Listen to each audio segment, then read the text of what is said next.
Careful, this video contains manga spoilers. The moment the 8-year-old Momo sacrificed his childhood to transform into a full-grown dragon and face his greatest fears head-on in order to save his country, I knew that we had just witnessed the climax of one of the best character arcs in One Piece.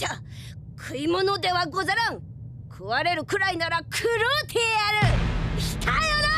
What an incredible turnaround for the traumatized and mistrusting little kid that Luffy found in the depths of Punk Hazard, who he then turned into a full-fledged leader in a matter of months. Being able to hear the voices of all things, he does not only possess one of the rarest powers in the story, but his ability to command the titanic elephant Zunisha suggests that he holds even greater power still, all on top of a ridiculously powerful devil fruit.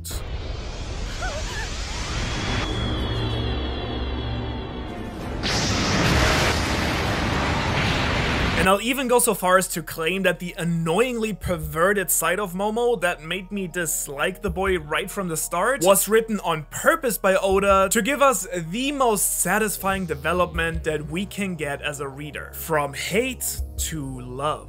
Because over the course of Wano, Momo has gained more and more of my respect, and I can now say that I absolutely love him as a character. Which is good, because I've long been subscribed to the idea that Momo is set up to be one of the most important characters in the story. You know, just like you should be to this channel. Okay, so let's start by addressing the biggest criticism people have for Momo usually. His pervertedness. Which is great, because it's coincidentally the secret ingredient to the success of his character arc.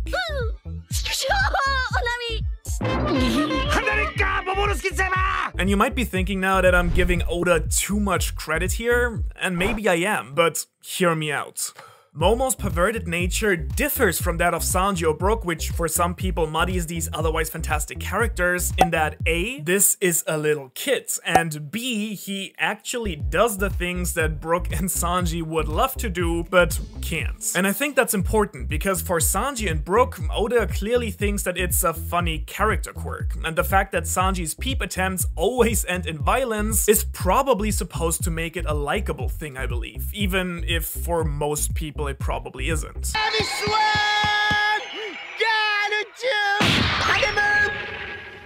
With Momo, on the other hand, the smugness with which he uses his young age to do what he does, even from Oda's perspective, is clearly meant to piss you off. Even if you're someone that has no problem with Sanji and Brook and find their perkiness hilarious, Momo would still annoy you for his smugness. And so in my eyes, this is clearly a trait that is meant to give us a false bad first impression of Momo when we meet him. I actually think that Momo got this quirk mostly from the people he grew up with, like Kinemon, Odin, Rayleigh, who are all pretty infamous for their love of women.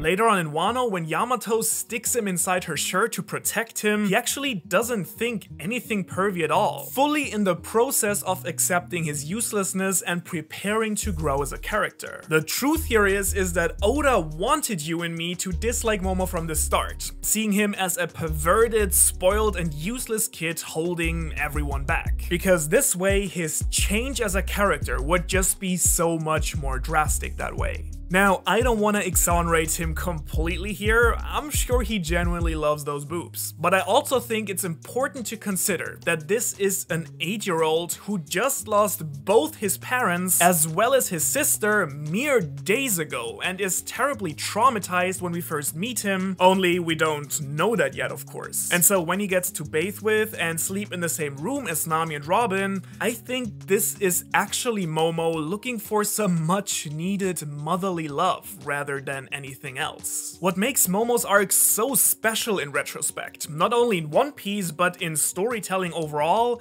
is that his development breaks with two very established tropes. The typical hero/shonen arcs are A, that from a boy to a man, or B, that from a man to a leader. Boy to man actually has nothing to do with age per se, but simply means that a character needs to leave the nest, question their naive ideas, others and learn to face the real world. Basically a coming-of-age story. Usopp, for instance, falls really nicely into that pattern.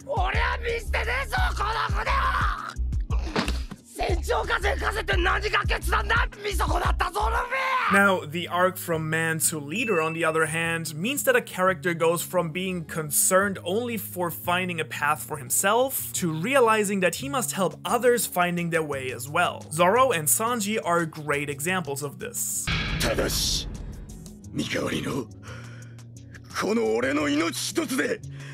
And since I guess you're curious, Luffy's arc is that from leader to visionary, going from helping a few others find the right path to changing the whole society.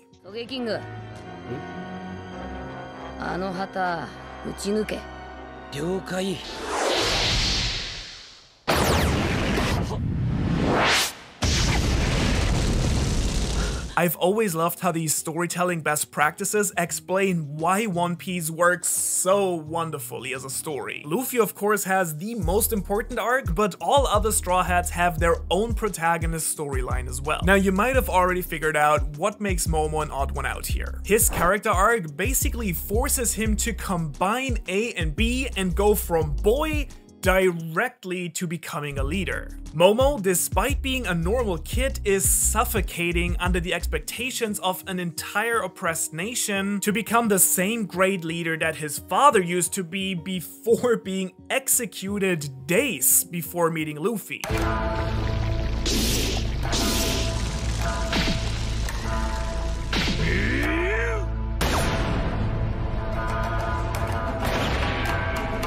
Talk about a tough spot to be in. Momo is still too young to become a man and far from being the natural leader that Luffy is. And so this gives Momo the ultimate arc to work his ass off to go through not just one, but 2 character changes at once, and that way faster and way younger than most other characters in One Piece. And so once I had that complete set of information available to me in Wano, Momo's arc became a lot more apparent and interesting. After losing his parents and being sent into the future, on top of everything else, he also gets separated from the only 3 people that accompanied him at this point. By the way, making Kandro's betrayal later on that much more impactful.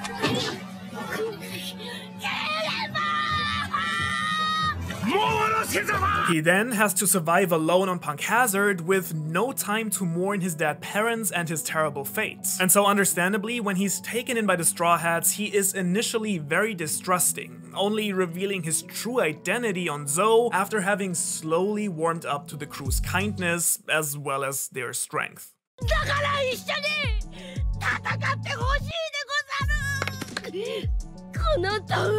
And although even at this point he's already trying to live according to all the expectations put on his shoulders, up until Zou he basically is still a traumatized kid, always put in bubble wrap by his retainers. And then on Zou he has his first real moment of character growth. After revealing his true identity, he tries to assume the role of leader, but fails.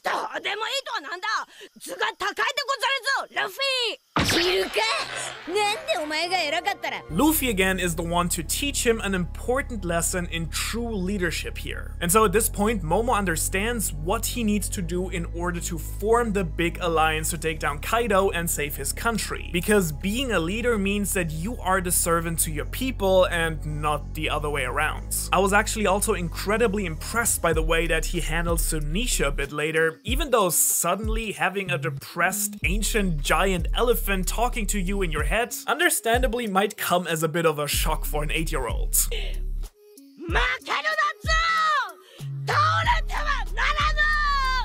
Bravo, Momo.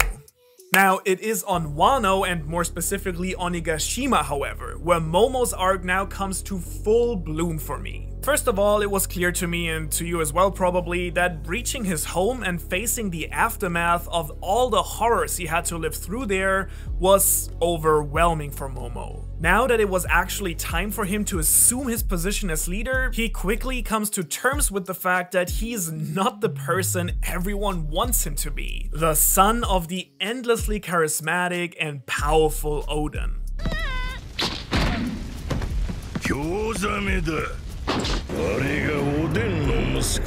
And so Momo, unsurprisingly, sinks into self-doubt and leaves most of the decision-making to Luffy and the Scabbards. He just feels helplessly pushed around by the events now unfolding throughout the country. And so, interestingly enough, I found it took a real shock for Momo to come out of this stupor. It's actually the 3 most scary events in Wano so far that bring out the best in him. First, he's betrayed and taken hostage by Kanjuro, one of the few people he had trusted the most for all this time. Kanjuro! 無事だったんでござるか。おお、心配をかけたな。 And still, instead of feeling defeated, he starts to fight himself for the very first time. Next, even worse, he gets put on a crucifix in front of the man that had killed his father.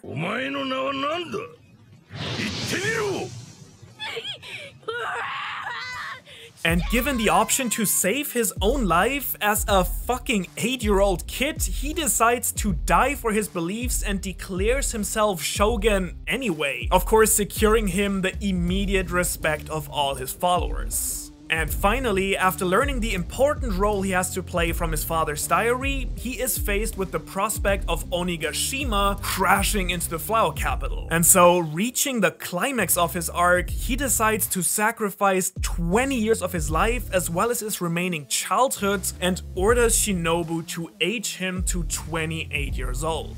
And what makes this decision even more important to me is that at this point he doesn't take the Scabbards wanting to protect him as an excuse anymore. What made this so emotional for me was that Momo knew fully well that this won't change the fact that he's still 8 years old at heart, but it gave him the chance to fight and make a difference finally. He can now fly up and deal with the problem himself. This boy has the courage to face all his fears at once: heights, Kaido, and the responsibility to lead, and he passes with flying colors, I think. Watching Luffy for all this time has taught him the most important lesson of all. You have to take responsibility for what happens to you, otherwise you'll never be able to change anything. And so it's actually not that surprising, I think, that he takes the form of the 2 men under whose shadow he had to live up until now. Kaido as a dragon and Oden as a human, finally prepared to assume his role and surpass both of them as leaders. Given all of his powers and whatever is written about him in his father's diary,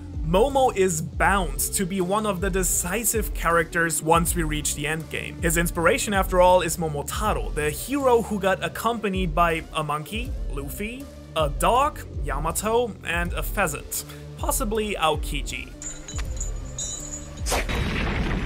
All you need to understand is why Luffy was the only one who could have turned this 8-year-old traumatized kid into the next shogun of Wano. And this video will tell you exactly why.